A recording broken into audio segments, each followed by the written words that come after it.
Chapter 20. And David fled from Naioth in Ramah, and came and said before Jonathan, What have I done? What is mine iniquity? And what is my sin before thy father, that he seeketh my life? And he said unto him, God forbid, thou shalt not die. Behold, my father will do nothing, either great or small, but that he will show it me. And why should my father hide this thing from me? It is not so. And David sware moreover, and said, Thy father certainly knoweth that I have found grace in thine eyes. And he saith, Let not Jonathan know this, lest he be grieved.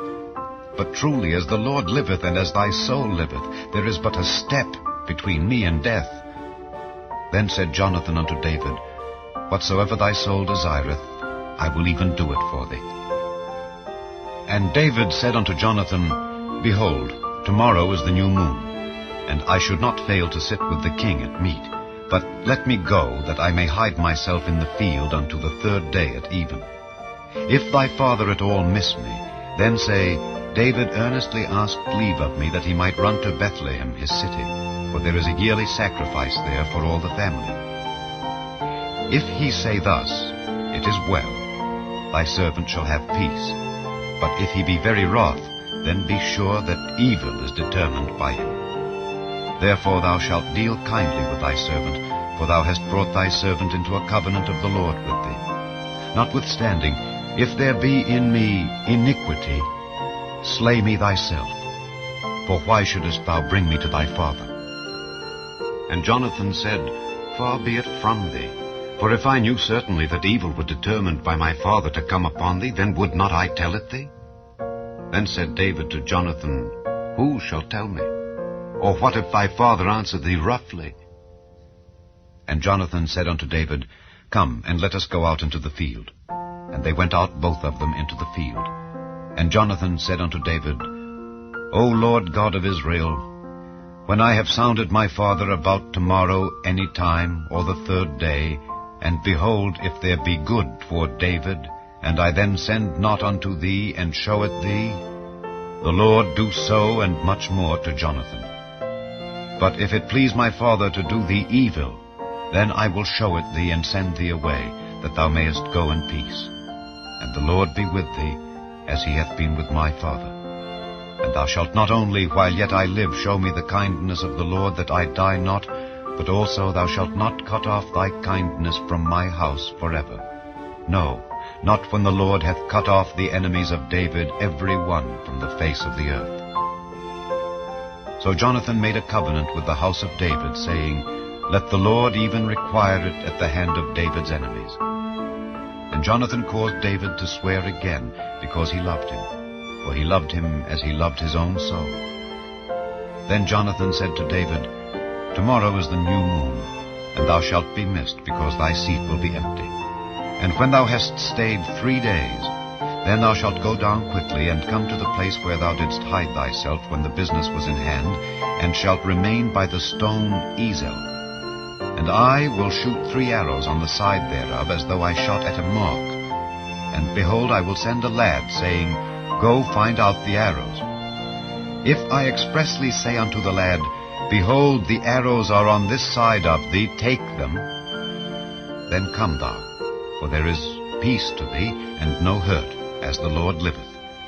But if I say thus unto the young man, Behold, the arrows are beyond thee, go thy way, for the Lord hath sent thee away. And as touching the matter which thou and I have spoken of, behold, the Lord be between thee and me forever. So David hid himself in the field, and when the new moon was come, the king sat him down to eat meat. And the king sat upon his seat, as at other times, even upon a seat by the wall. And Jonathan arose, and Abner sat by Saul's side, and David's place was empty. Nevertheless, Saul spake not anything that day, for he thought, Something hath befallen him.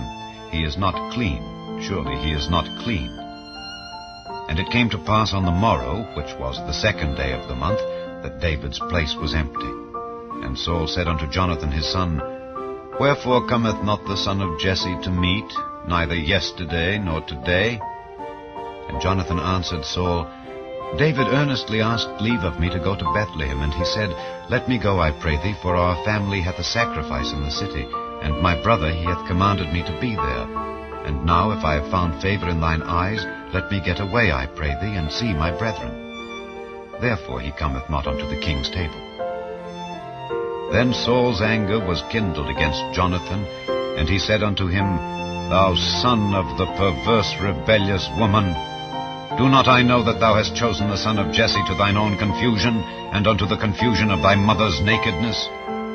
For as long as the son of Jesse liveth upon the ground, thou shalt not be established, nor thy kingdom. Wherefore now send and fetch him unto me, for he shall surely die. And Jonathan answered Saul his father, and said unto him, Wherefore shall he be slain? What hath he done? And Saul cast a javelin at him to smite him, whereby Jonathan knew that it was determined of his father to slay David.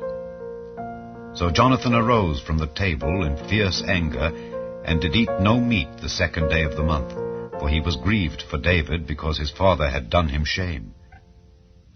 And it came to pass in the morning that Jonathan went out into the field at the time appointed with David, and a little lad with him. And he said unto his lad, Run, find out now the arrows which I shoot.